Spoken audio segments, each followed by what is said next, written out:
this is Soundout here, back with another DC Universe review from Batman Legacy. We have the prototype suit Batman and Lieutenant Jim Gordon 2-pack. Now this 2-pack is of two Movie Masters figures for the Dark Knight.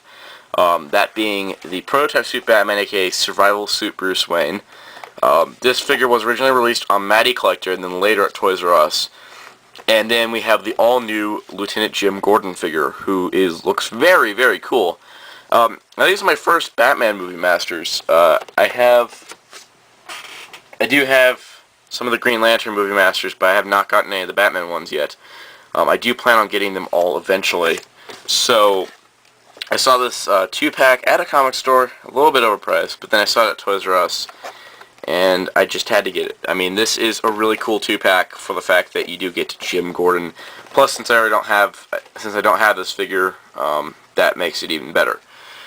Anyways, packaging style-wise, back this up a little bit, it's very similar to the single-carded Batman figures, Batman Legacy, aside from the fact that you got the Dark Knight Batman logo, as opposed to the comic Batman logo. There's DC Universe up there. Adult Collector, of course, because it's Mattel's 6-inch lines. You got, the two figures there. Legacy Edition, Prototype Suit Batman, Lieutenant Jim Gordon. It's a Batman Begins 2-pack, I guess you can call it. On the side, you got the little picture of the two figures themselves. And then you flip it around to the back, you get the bios, of course, the logos up there. Prototype Suit Batman says, after his parents are murdered in cold blood before his young eyes, Bruce Wayne is determined to bring justice to the criminals of Gotham City. With the power, wealth, and resources that benefit the CEO of Wayne Industries, Bruce Wayne develops his first prototype crime-fighting suit and begins his quest for justice. The suit, a vital forerunner to the Batsuit, was originally developed for advanced infantry. Its Kevlar, bi-weave, and reinforced joints make it tear-resistant and practically bulletproof. And then Jim Gordon here. In the haven of crime that is Gotham City, Lieutenant Jim Gordon stands alone as a beacon of honesty and justice, refusing to be bought. Identified by Batman as a potential ally, Gordon eventually teams up with the Cape Crusader to bring down Gotham crime boss Carmine Falcone. Indeed, it is the early team-up that lays foundation for Gordon's association with Batman, a vigilante that Gordon believes a desperate place like Gotham City needs. Now, it's kind of interesting how they call it a Batman Begins 2-pack, yet he's Lieutenant Jim Gordon. He was Sergeant Gordon for most of Batman Begins until the end. But then again, he's not Commissioner Gordon. I mean, it's more whatever. I don't know why I'm complaining. I'm really happy that they made a Commissioner Gordon or a Jim Gordon figure. So, without further ado, let's get this complicated packaging opened. So here we have Bruce Wayne, prototype suit Batman, survival suit Bruce Wayne, whichever one you want to call it. This figures originally released back in 2009, which is the year after The Dark Knight came out, on Matty Collector, and then later in 2010 released at Toys R Us, and they still have them at mine.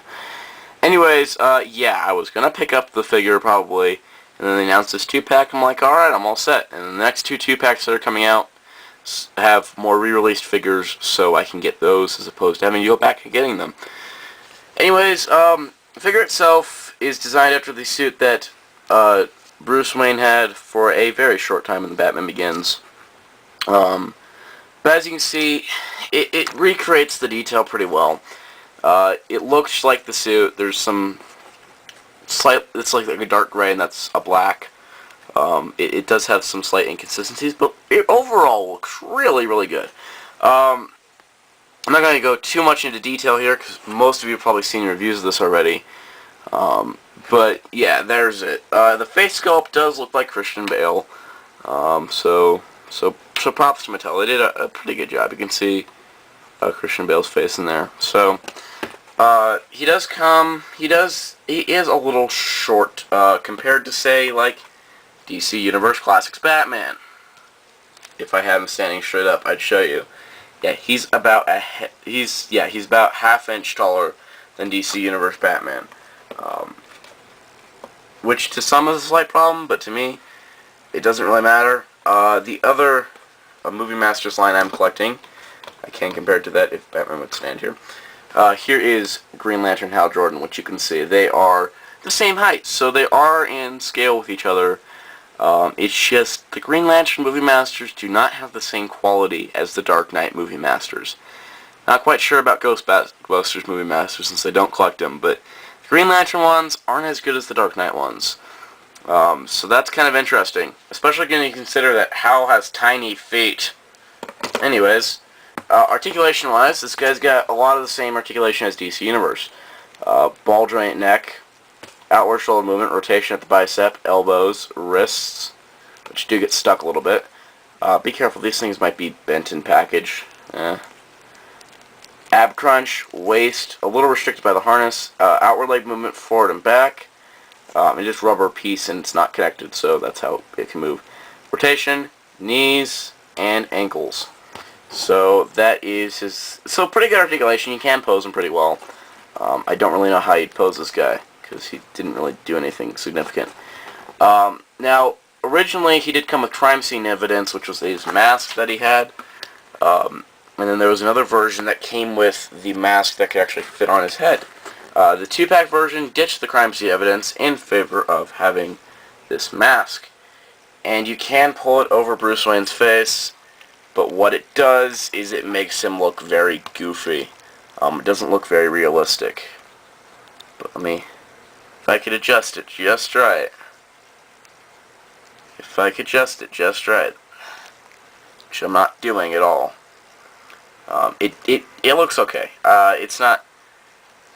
See, you can't get it straight on his face. From there it looks fine, but when you get close, you can see his nose is like off to the side. So, the rubber mask, it's a neat gimmick, but it didn't work on that one Spider-Man figure. It doesn't really work here. But overall, it's a pretty good figure. I can definitely say it's a good figure. It's definitely better than some of the Green Lantern ones. So here we have the new figure of the set, Lieutenant Jim Gordan. This was probably the reason I picked up this set. I really did not have any other Movie Masters, but I really wanted this Jim Gordan because, really, I don't think there's a Jim Gordan any close to this size ever made. And so, hopefully we do get a DC Universe one someday. But for now, this is what we have for Jim Gordan. Face sculpt-wise, it looks like Gary Oldman. You can see his kind of face there. Maybe it's the mustache. I don't know. Yeah. It looks like him. I'll give him that much. He does have this nice little jacket thing, aside from the fact that he's got the trench coat, and then he's got the jacket for the suit he's wearing, except that's all one piece. So when you do that, it's a little weird. It does have his tie. It looks very nice. It uses some of the same parts from like the Joker and Harvey Dent and stuff. But you can see he got the pants. What I do think is if you line up his sculpting, it makes his toes point inward. Overall, it's pretty good. The glasses do not come off. They're glued on there. I wouldn't recommend taking them off. But, it's really nice because this guy, in the movie, Gary Oldman portrayed him as if he was the Batman Year One Jim Gordan. I really did like that Gordan. So, that's pretty cool. But, anyways, articulation-wise, ball joint neck, shoulders, move all the way around, 360, elbow, rotation at the wrist, it's just severely limited. He's got an ab crunch joint, he's got a waist joint, forward and back, in and out, knees, rotations, and a slight ankle pivot. It's pretty good articulation overall. He does come with one accessory, and that's a gun! Oh my god, they finally made a gun in this line. Seriously. Harvey Dent could have used one of these. Well, not one of these, like something else. But yeah, you do get a gun. It is a little flat looking, and maybe slightly oversized, but he looks really good, and he's a cop, so he should have a gun. Overall, this is a really good figure, I gotta say. He is a little taller than Bruce Wayne here. It's a little weird, but okay. But yeah, I really do like this figure. He is really neat. So can I recommend this 2-pack for $30? Definitely. Yes, Movie Masters used to go for $12.99, so that should be only a $26 pack. I know, but you know what?